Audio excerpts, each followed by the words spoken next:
The fastest way to lose everything is to laugh at the wrong person.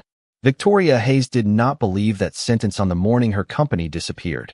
She stood at the end of a polished walnut conference table inside the 42nd floor boardroom of Hayes Automotive Group, her signature already dry on the final restructuring agreement that was supposed to save the business her father had spent 3 decades building. Outside the floor-to-ceiling windows, downtown Chicago shimmered beneath a bright spring sky, but no one inside the room looked at the view anymore. Every pair of eyes followed the quiet man walking through the open doors with a little girl holding his hand. Caleb Mercer wore the same faded brown work jacket he had owned for years. The sleeves were clean but worn thin around the cuffs. A small leather folder rested under his arm. Beside him walked 7-year-old Lily, clutching a well-loved stuffed rabbit against her blue sweater. She looked around the enormous boardroom with calm curiosity instead of fear, squeezing her father's hand only once before smiling softly. The directors whispered to one another. Some recognized the face immediately. Others only remembered a stubborn mechanic from an old industrial garage that nobody had wanted 90 days earlier. Victoria recognized him the moment he entered. Her expression did not change, but the color quietly drained from her face. 3 months ago, she had laughed when he offered to buy a forgotten garage sitting behind one of her abandoned service centers. She had called the building worthless. She had called it a demolition problem. She had joked that the land beneath it was worth more than the garage itself. The executives had laughed with her. Caleb had simply nodded, thanked her for the opportunity, signed the paperwork, and walked away without another word. He had never argued. He had never defended himself. He had never tried to prove her wrong. Now the company's lead attorney stood and adjusted his glasses before opening a thick binder. The room became perfectly still. Effective immediately, he began. Ownership of Hayes Automotive Group has been transferred under the terms approved by the secured creditors. Several board members exchanged confused looks. Victoria slowly turned toward the attorney. The acquiring entity, he continued, is Mercer Industrial Holdings. Silence settled over the room so completely that even the soft hum of the air conditioning sounded unusually loud. Caleb remained exactly where he was, one hand resting gently on Lily's shoulder. He neither smiled nor celebrated. Lily looked up at her father. "Does this mean the building belongs to us now?" she asked quietly.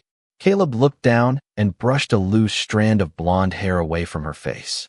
"Buildings don't really belong to people forever," he answered. "We just take care of them while it's our turn." Across the room, Victoria stared at him as if hearing his voice for the first time. She had spent years believing success belonged to those who moved fastest, negotiated hardest, and dismissed anything that looked small. She had never imagined that the forgotten garage she sold for less than the price of a luxury office chair would become the foundation of the company now replacing her own. What nobody inside that boardroom knew was that Caleb Mercer had not purchased an abandoned garage 90 days earlier. He had quietly uncovered something everyone else had been too certain to see, and that single decision had changed both of their lives forever.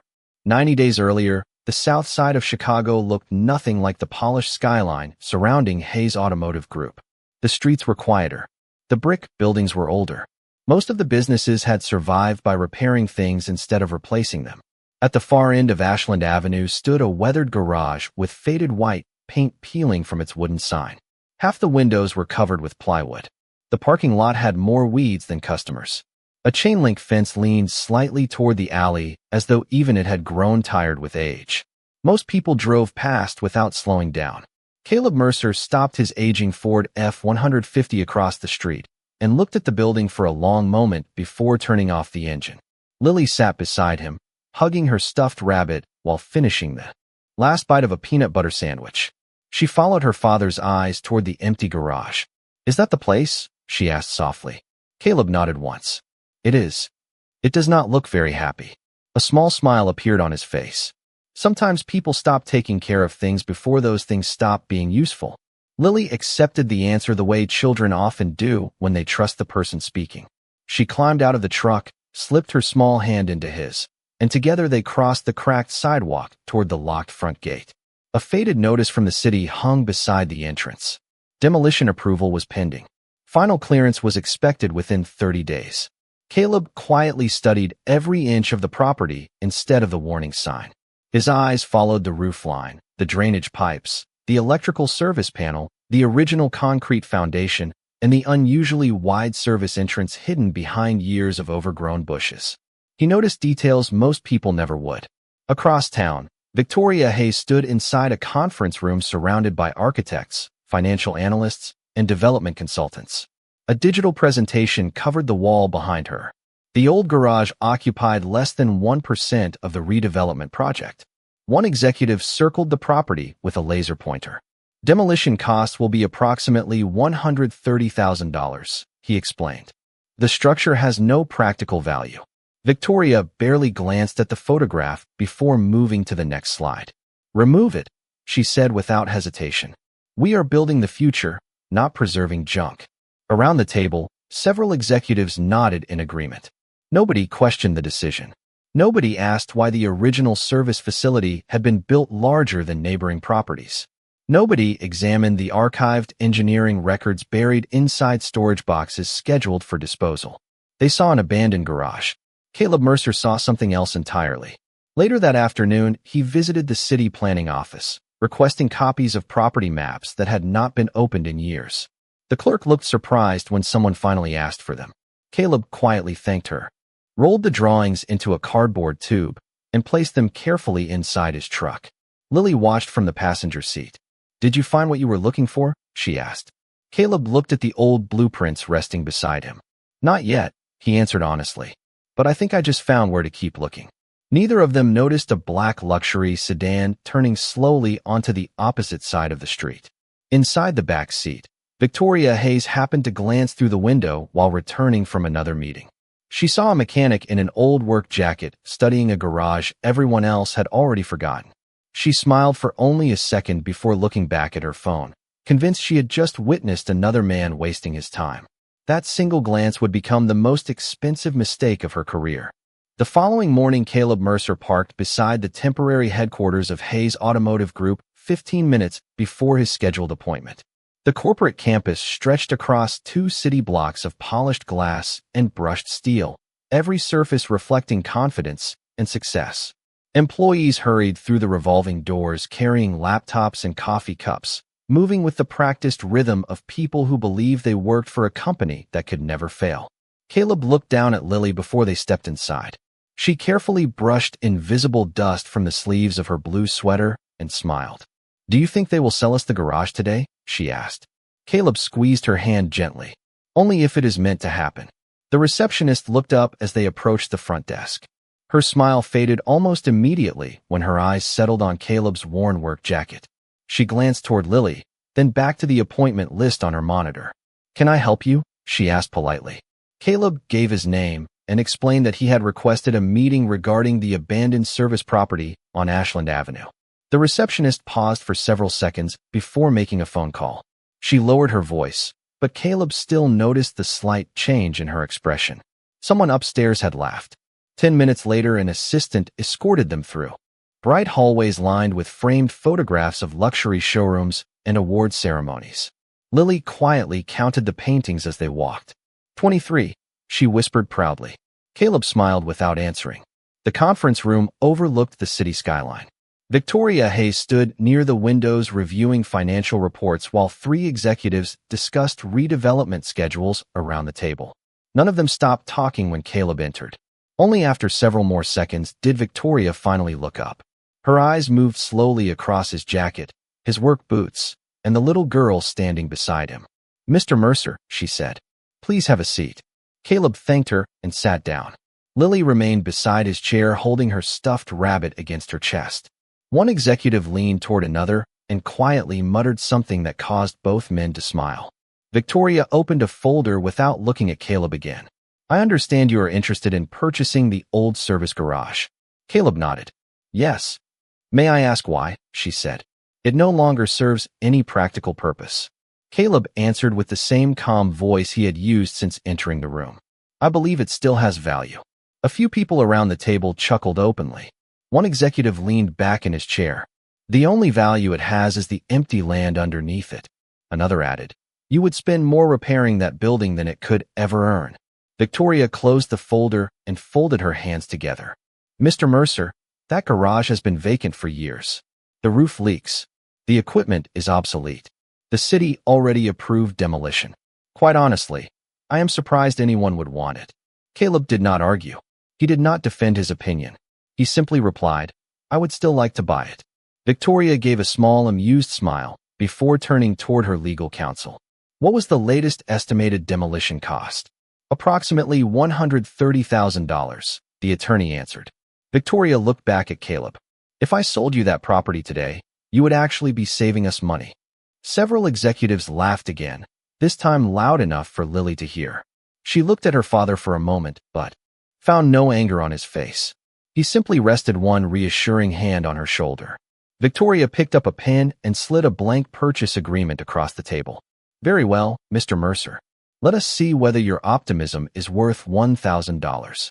The laughter grew even louder, but Caleb quietly reached into his leather folder, removed a certified cashier's check, and placed it on the table without saying another word. For the first time since the meeting began, the room became completely silent. Caleb Mercer drove back to Ashland Avenue before sunset with a single key resting quietly in the center console of his old truck. Lily kept picking it up, turning it over in both hands before placing it back exactly where she had found it. It does not look like a special key, she said. Caleb smiled at the road ahead. The best keys rarely do. The garage greeted them with the same cracked concrete, faded paint, and broken windows everyone else had already judged. Caleb unlocked the rusted front door, pushed with both hands, and the old building answered with a long groan as sunlight spilled across decades of dust. The air smelled of old motor oil, dry wood, and forgotten history.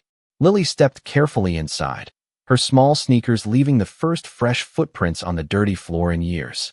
It feels lonely, she whispered. Caleb looked around the silent building. Not for much longer. They spent the rest of the afternoon cleaning instead of talking. Caleb opened every window that still worked. He swept away piles of leaves that had blown inside through broken glass. Lily collected loose screws, rusty bolts, and forgotten tools into neat little piles on an old wooden workbench. Every few minutes, she proudly held up another small treasure. Can this still work? She asked. Caleb examined each item before answering. Sometimes he nodded. Sometimes he smiled and placed it into a different box. Nothing was thrown away without being understood first. As the sunlight shifted lower, Caleb finally reached the rear office hidden behind a warped steel door. The lock had seized years earlier, but after several careful minutes, it quietly released. Inside, dust covered everything. Filing cabinets lined one wall. Metal shelves leaned under the weight of old binders. A drafting table stood beneath a yellowed skylight with faded engineering sketches still pinned to its surface. Caleb slowly removed his work gloves. His expression changed for the first time all day. He had seen this kind of room before. It belonged to people who solved problems instead of selling products. Lily climbed onto an old chair and brushed dust from a thick leather notebook. Daddy, somebody wrote in this every day. Caleb opened the cover carefully. Every page contained handwritten engineering notes, measurements, prototype drawings, and testing results dating back nearly 20 years. He turned another page, then another. None of it looked ordinary. Along the inside cover appeared the signature of Harold Bennett, one of the most respected automotive design engineers of his generation. Caleb had read his published research years earlier. Almost nobody knew Bennett had ever worked in this building. Who was he? Lily asked quietly. Caleb looked at the notebook with genuine respect. Someone who knew things other people forgot to ask. He continued searching the office until he discovered a locked flat file beneath the drafting table. Inside rested original blueprints for experimental drivetrain systems, supplier agreements, patent correspondence, and technical reports that had never reached production. Several documents carried the names of manufacturers that had since become billion-dollar companies. Caleb sat silently for almost a full minute. He was not looking at abandoned paperwork. He was looking at decades of forgotten intellectual value hidden inside a building scheduled for demolition. Across town, Victoria Hayes ended another executive meeting by approving final demolition permits for 3 additional abandoned properties. She never once thought about the garage she had sold that morning. To her, it was already yesterday's business. Meanwhile, Caleb carefully closed the leather notebook and placed it beside the original blueprints. Lily noticed the thoughtful look on his face. Did you finally find what you were looking for? She asked. Caleb slowly nodded. No, he answered softly. I found something much bigger. Neither of them realized that the first phone call connected to Harold Bennett's forgotten name would arrive less than 24 hours later. The telephone rang just after 8 o'clock the next morning while Caleb Mercer was replacing broken light fixtures inside the garage. He wiped the dust from his hands before answering. Caleb Mercer speaking. A calm older voice replied. My name is Richard Collins. I represent the estate of Harold Bennett. I believe you recently became the legal owner of his former research facility. Caleb glanced toward the leather notebook resting on the workbench. Yes, sir. There was a brief silence before the attorney continued. You may not realize what you have found. Caleb looked around the quiet building before answering honestly. I think I have only seen the beginning. Richard gave a quiet laugh. That is a much wiser answer than most people would give. An hour later, the attorney arrived carrying 2 weathered archive boxes that had remained in secure storage since Harold Bennett passed away several years earlier. Lily welcomed him with the same polite smile she offered every visitor.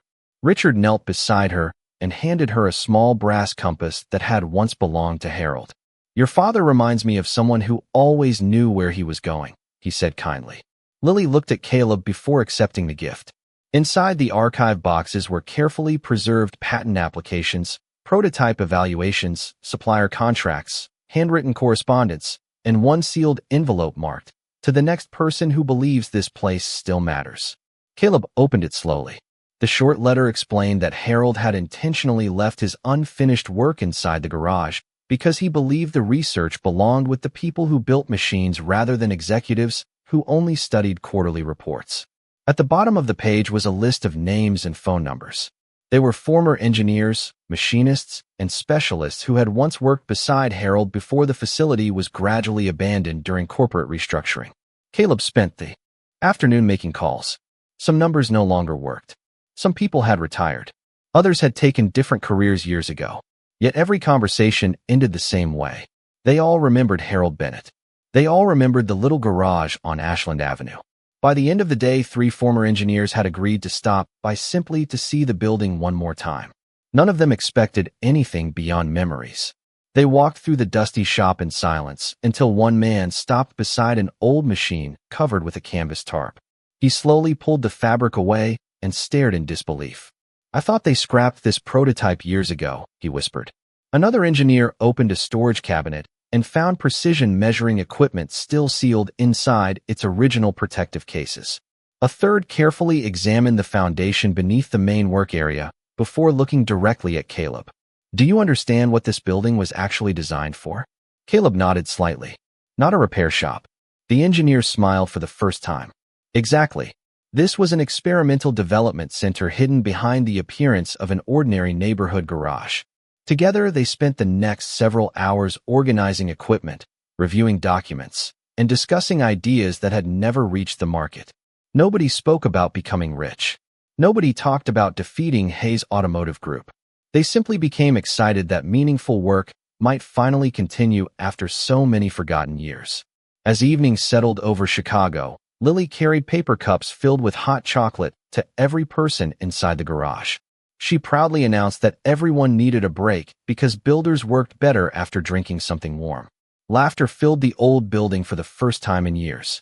Across town, Victoria Hayes approved another quarterly report showing that several experienced customers had quietly transferred their fleet maintenance contracts elsewhere. The numbers were still small enough to ignore. She closed the report without asking why.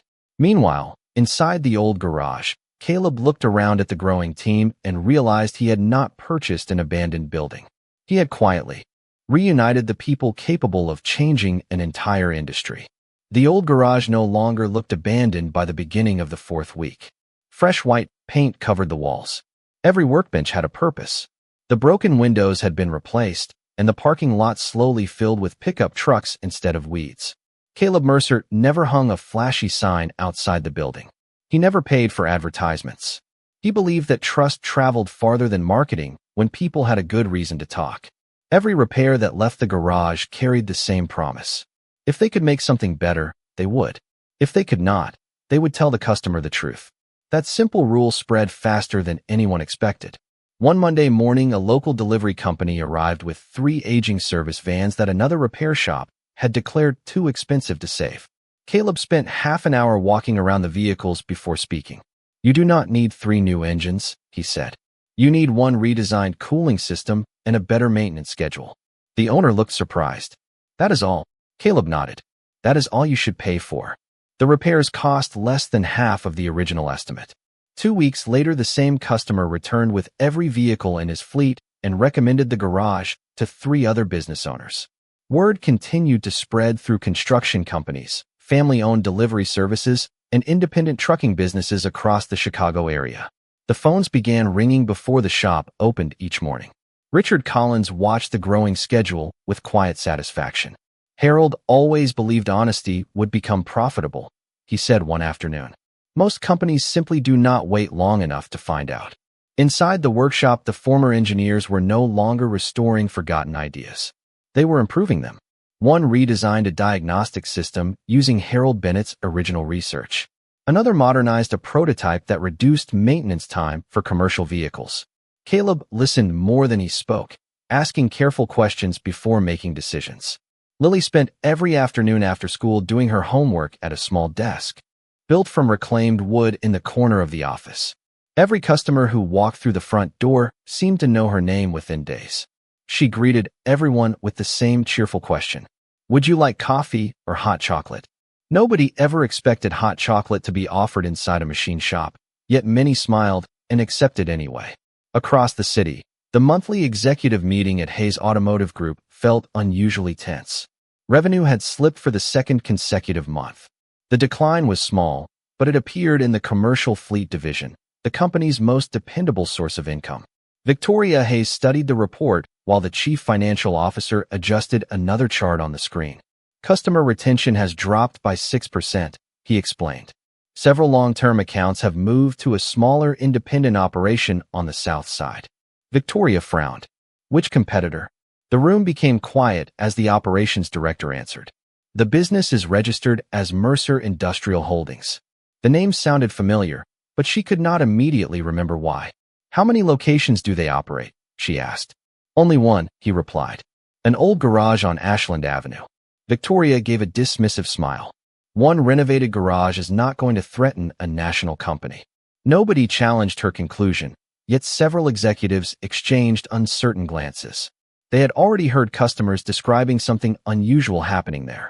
Businesses were not only saving money, they were solving problems that larger companies had ignored for years. Late that evening, Caleb locked the front door after another 14-hour day. He looked through the shop windows where every light reflected a place that now felt alive again. Lily slipped her hand into his as they walked toward the truck. "Daddy," she asked softly, "do you think this garage is happy now?" Caleb looked back one more time before smiling. "I think it finally remembers what it was built to become." At that exact moment, an electronic notification reached Victoria Hayes' office requesting an emergency board meeting before the end of the week. The emergency board meeting began at exactly 9 o'clock on Thursday morning, but the confidence that usually filled the executive conference room had quietly disappeared. Financial reports covered the polished table, every page marked with the same troubling pattern. Commercial fleet revenue had continued to decline. Customer retention had fallen for the 3rd consecutive reporting period. Victoria Hayes listened as department heads presented one explanation after another. Rising competition, economic uncertainty, changing market conditions. None of the answers satisfied her. Finally, the chief financial officer placed a thinner folder in front of every board member. "We hired an independent consulting firm to identify where our commercial clients are going," he said. The findings were unexpected. Victoria opened the folder and immediately recognized the first photograph. It was the old garage on Ashland Avenue. Only it no longer looked abandoned. Fresh paint covered the exterior. New service bays stood open. Work trucks lined the parking lot from one end to the other. Employees moved with quiet purpose while customers waited patiently instead of impatiently. The next page contained customer interviews. Company after company repeated nearly identical comments. They fixed problems nobody else could solve. They never sold unnecessary repairs. They explained every recommendation before doing the work. They treated every customer like a partner instead of an invoice. Victoria slowly turned another page. The final report showed that nearly every former employee connected to Harold Bennett's experimental engineering division had somehow reunited under one roof. Her eyes narrowed. "How did this happen?" she asked. Nobody answered immediately. The operations director finally cleared his throat. "We investigated the property records." He hesitated before continuing. "The garage was purchased 90 days ago by Caleb Mercer." The name struck her instantly. The quiet mechanic. The little girl. The $1,000 cashier's check. She remembered the laughter around the conference table. She remembered sliding the purchase agreement across the desk without reading the historical records attached to the property file. For the first time in years, Victoria felt something unfamiliar. Doubt. "Schedule a visit," she said firmly. "I want to see this operation myself." That afternoon, a black luxury sedan quietly parked across the street from the garage. Victoria stepped onto the sidewalk wearing a tailored business suit that contrasted sharply with the work boots and denim jackets surrounding the building. She expected noise and disorder. Instead, she found organization, respect, and steady purpose. Customers greeted employees by their first names. Technicians discussed engineering solutions around whiteboards instead of rushing through repairs. Inside the office, Lily sat at her small desk, helping an older customer connect his phone to the wireless network so he could finish paperwork while waiting. She smiled when she recognized Victoria. "Hello," she said politely. "Welcome back." Victoria paused, surprised that the little girl remembered her. Before she could answer, Caleb walked from the workshop carrying a grease-stained notebook under one arm. He looked exactly as calm as he had 3 months earlier. "Good afternoon, Ms. Hayes," he said. "What can I do for you?" Victoria looked around the building once more before answering. "I came to understand how this happened." Caleb glanced toward the engineers discussing blueprints near the back wall. "It was already here," he replied. "We simply stopped treating it like it was worthless." Victoria followed his eyes and noticed something she had completely overlooked during the sale. Mounted above the drafting area hung an old bronze plaque covered by years of careful polishing. It read, "Bennett Advanced Development Laboratory, established 1994. She stood silently as the realization settled in. She had not sold an abandoned garage. She had unknowingly sold the birthplace of innovations that had once helped build her own company. And for the first time, she understood that the greatest asset she had ever owned had never been listed on a single balance sheet. Victoria Hayes returned to headquarters before sunset without speaking to her driver a single time. The city outside her window looked exactly the same, yet everything she believed about her company had quietly changed. She walked directly into her office, closed the door, and placed Harold Bennett's name on a legal pad before staring at it for several minutes. Then she pressed the intercom. "Bring me every archived file connected to Bennett Advanced Development Laboratory. I do not care how old it is." Within 2 hours, bankers' boxes filled her conference table. Dust-covered folders that nobody had opened in decades. She turned page after page until one document stopped her cold. The recommendation to preserve the laboratory had been written nearly 12 years earlier by Harold Bennett himself. Attached to it was an internal review stating that the facility should remain operational because it contained proprietary research, specialized equipment, and engineering records with long-term strategic value. The final approval line carried a familiar signature. Her own father had rejected the recommendation during a difficult financial year, choosing expansion over research. The laboratory had slowly been forgotten ever since. Victoria closed the file and leaned back in silence.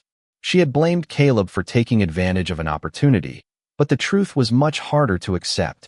The opportunity had been sitting inside her own company for years while every executive, including herself, walked past it without asking the right questions. The following morning, another emergency meeting filled the boardroom. This time the atmosphere was noticeably different. Several directors demanded immediate action.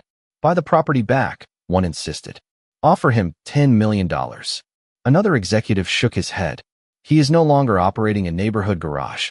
Mercer Industrial Holdings has already secured licensing agreements for 2 of Bennett's updated technologies." The legal counsel quietly added another report to the table. 3 institutional investors have shifted their support toward Mr. Mercer after reviewing his engineering development plans. Victoria slowly read every page before looking around the room. "How much debt are we carrying after the restructuring?" she asked. "The chief financial officer." answered without hesitation. More than the market is willing to tolerate if commercial revenue continues falling. Nobody spoke after that. They all understood what the numbers meant. Hayes Automotive Group no longer controlled the future. Outside the headquarters, financial analysts began questioning the company's long-term direction. Industry publications praised Mercer Industrial Holdings for combining practical engineering with honest customer service. Business owners shared their experiences online, describing repairs that extended the life of entire commercial fleets instead of encouraging expensive replacements. The reputation Caleb had built through quiet consistency spread far beyond Chicago. Back at the garage, Caleb gathered his small team around Harold Bennett's old drafting table. Richard Collins placed several new partnership proposals beside the blueprints. "You have more invitations than your current staff can manage," he said with a smile. Caleb looked around at the engineers before answering. "We will only accept work we can do well. Growth means nothing if trust disappears." Every person in the room nodded. Lily looked up from her homework and smiled proudly. "Daddy says promises are easier to make than to keep." The engineers laughed because they knew she was right. Late that afternoon, Caleb received an official notice from the bank handling Hayes Automotive Group's outstanding obligations. If no qualified restructuring agreement could be completed within days, several major corporate assets would be offered through a supervised acquisition process. Caleb quietly folded the letter and slipped it back into the envelope. Richard looked across the table. "Are you going to participate?" Caleb glanced through the garage, where people were solving problems together instead of worrying about headlines. "Only if it protects the work we have already started," he answered calmly. None of them realized that within 72 hours, the same boardroom where Caleb had once been laughed at would become the place where the future ownership of Hayes Automotive Group would be decided. 3 days later, the boardroom overlooking downtown Chicago looked exactly as it had 90 days earlier. But the people inside carried very different expressions. The laughter had disappeared. The confidence had faded. Every chair around the polished table was filled with directors, attorneys, bankers, and financial advisors waiting for the final decision. Caleb Mercer entered the room wearing the same brown work jacket he had worn on the day he purchased the forgotten garage. Lily walked beside him, holding his hand with quiet confidence. Victoria Hayes stood near the windows for a long moment before turning toward them. This time she did not see a mechanic. She saw the man who had recognized value where everyone else had seen waste. The lead attorney opened the final agreement. After review of all qualified restructuring proposals and creditor approvals, ownership of Hayes Automotive Group will transfer to Mercer Industrial Holdings effective immediately. No one argued. The decision had already been made by numbers, performance, and trust. Caleb signed the documents with the same calm expression he had shown when purchasing the garage. There was no celebration, no victory speech, no applause. When the paperwork was complete, the attorney slid one final folder toward Caleb. It contained the authority to replace executives, close facilities, and restructure the entire company. Several directors quietly lowered their eyes, expecting immediate layoffs. Caleb closed the folder without reading another page. "No one is losing a job today," he said. The room slowly looked up in surprise.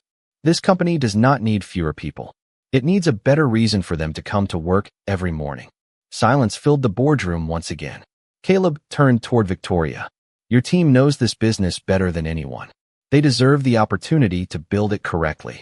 Victoria looked at him with genuine disbelief. "After everything that happened, you are keeping us?" Caleb nodded. "People made mistakes. That is different from people having no value." Lily gently tugged on her father's sleeve. He smiled and knelt beside her. She reached into her small backpack and carefully removed the old brass key that had opened the garage for the first time. She walked across the room until she stood in front of Victoria. "Daddy says special places only stay special if people take care of them," Lily said softly. "I think you should keep this for a while." Victoria accepted the key with both hands. Her eyes filled with emotion as she looked down at the worn piece of metal she had once considered meaningless. "Thank you," she whispered. Later that afternoon, employees gathered in the main lobby expecting another corporate announcement filled with complicated business language. Instead, Caleb stood before them for less than 2 minutes. "We are going to fix things," he said. "Not only vehicles, not only buildings. We are going to rebuild trust." Every customer who walks through our doors deserves honesty. Every employee deserves respect. If we remember those two things, everything else will follow. There were no dramatic promises, no impossible guarantees, only quiet conviction. Weeks later, the old garage on Ashland Avenue remained open exactly as it had always been. The engineers still gathered around Harold Bennett's drafting table. Lily still offered hot chocolate to visitors after school. Caleb still arrived before sunrise and locked the doors after everyone else had gone home. The difference was that the ideas born inside that humble building now shaped an entire company instead of a single workshop. One evening, Victoria visited the garage again, this time without a driver, without security, and without an appointment. She stood beside Caleb as the sun settled behind the Chicago skyline. "I spent years believing success came from finding the biggest opportunities," she said quietly. Caleb looked across the busy shop, where people worked together with purpose. "Sometimes," he replied, "the biggest opportunities are simply the ones everyone else laughs at first." Victoria smiled, turning the old brass key in her hand before slipping it carefully into her pocket. The forgotten garage had rebuilt more than a business. It had restored humility, earned respect, reunited a family around hope, and reminded everyone who entered its doors that true value is never determined by appearances, but by the people willing to believe in it before anyone else does.